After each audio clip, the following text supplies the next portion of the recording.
Well, hello everybody, and welcome back to G Bear's Off-Grid Ways, a homestead in the desert. And I have to apologize for not having posted for the last few days.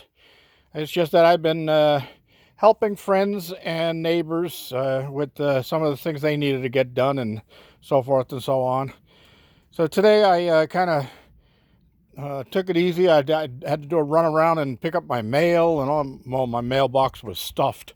And, things like that just had to get taken care of. Dan, I haven't seen that battery temperature sensor yet, but it's on its way. And for some reason, the tracking number you sent me disappeared off the email. I got the email, but there's no picture of the tracking number. So if you're watching this, send me another copy of that, please. All right. So I've been doing some pruning in here. Look at my tomatoes here. Yeah, I got more tomatoes coming back. Whoops. Ooh, boy, smell of cannabis in the air is strong. Yep, there's a tomato coming out there too. All of my tomato plants are all reproducing. And I got them all trimmed back and they're doing just fine. There's more tomatoes in here. And more tomatoes over here. And there's more tomatoes over there. So yeah, just doing great. Again, my plants think it's my trees all think it's springtime. They're all sprouting up again. So coming around over here, I keep forgetting to show you. Oh, my kale's really sprouting up too. But here's my watermelon down here, and yeah, it's about the size of a softball now. So still putting out runners and flowers, so it's liking it. And yeah, grapevines are all sprouting, thinking it's springtime. Even that one over there that I had trimmed back, took all the green branches off it, took it back to wood, and now it's sprouting again here in the end of October, or the middle part of October still, but heading towards the end of October. It's amazing. Look at all these fresh growth on these trees and stuff. Just really something. Indian summer. Definitely Indian summer here. Hit 90 again today. And just, like I said, I took it pretty easy. Took a couple of naps and I got my energy back, and then came out here and started playing around in the garden. I'm going to bring my thermometer out here. I got one that in the cabin that runs off of that sensor right there and tells me what it is without me having to come out here. But I'm going to bring my other one out and mount it on the wall over here so that I can see what the temperature is inside of here. I think I'll put it on the north wall over there so that it's equalized through the day, not getting the hot sun against the wall at any given time. And I'll be able to walk in here and see what the temperatures are. So, yeah, I got stuff going on here. I start bringing seeds out. I want to start some planting here. Get some lettuce going. And things like that. Some peas. Because I love to take a pea in my garden, so I'm going to grow some. And some beans, garden beans. This is all stuff that's not supposed to grow this time of year, but I'm going to try it because it's going to be inside of here. And I've been thinking about a heating system in here for the winter. And just a quick system that I'm going to put together. It came to me while I was sleeping, so I woke up and I wrote some notes down on the pad beside my bed so I wouldn't forget in the morning. But what I'm going to do is vegetable oil lamps. And I'll set a few in here. I'm thinking I might do them in 1 gallon jugs, but then that's a lot of vegetable oil. And I might have to get some smaller jars, maybe some canning jars, and drill a hole in the top of it, and put my rope wick down through there, and fill it up with vegetable oil, old vegetable oil, of course, As I like a lot of French fries and things like that. So, and I love a deep fried baked potato. Oh, those things are so good. I'll show you how I do that sometime. It's pretty easy, and boy, do they come out just perfectly delicious. And once you've done them that way, you'll probably want to do them that way all the time, because you get a nice crispy skin, and you get the potato on the inside has been sealed, so it cooks in its own juices. It really holds the flavor. And then there's a little secret I'll tell you about how to get the best flavor out of a potato just before you eat it. So we'll do that on a cooking show. But yeah, so anyway, I'll have vegetable oil, and I'll put some. I got the shelving units, some more shelving units here. They're used, but they're plastic. They'll withstand the water, the wetting, and all of that stuff.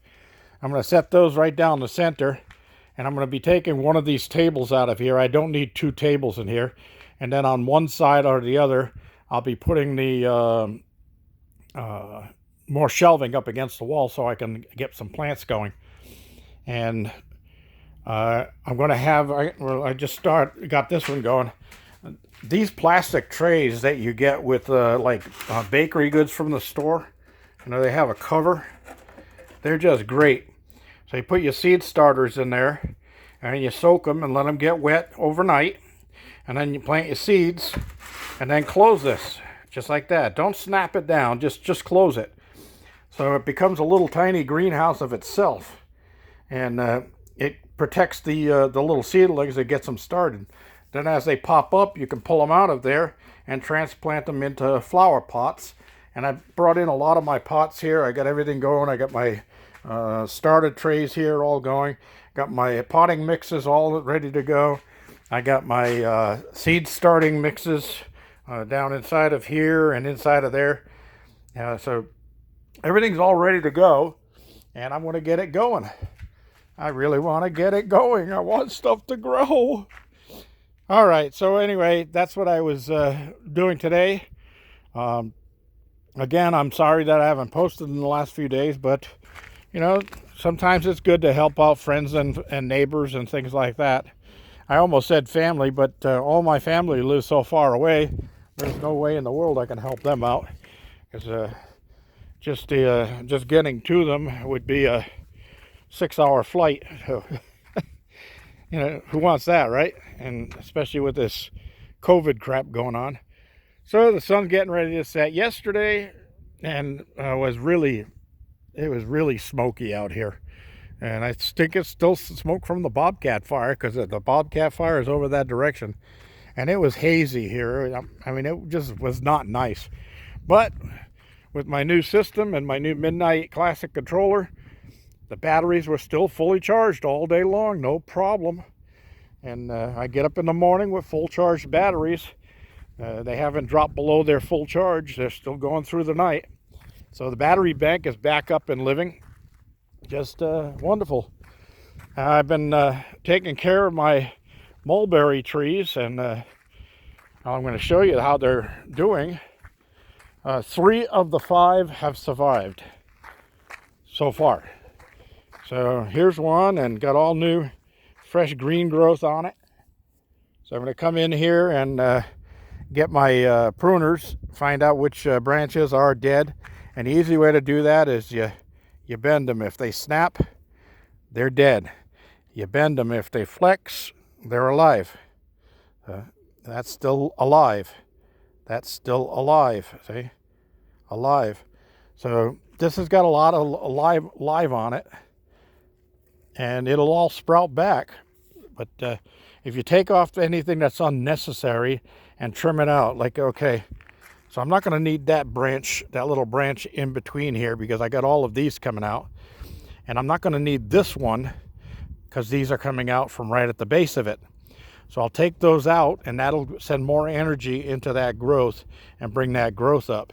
And same thing up here, because the growth is coming out, this little end piece here, that's dead. I don't need that on there. I'll prune that little end piece off of there, and then this thing will send more energy to the parts that are sprouting, and I'll get more life out of it.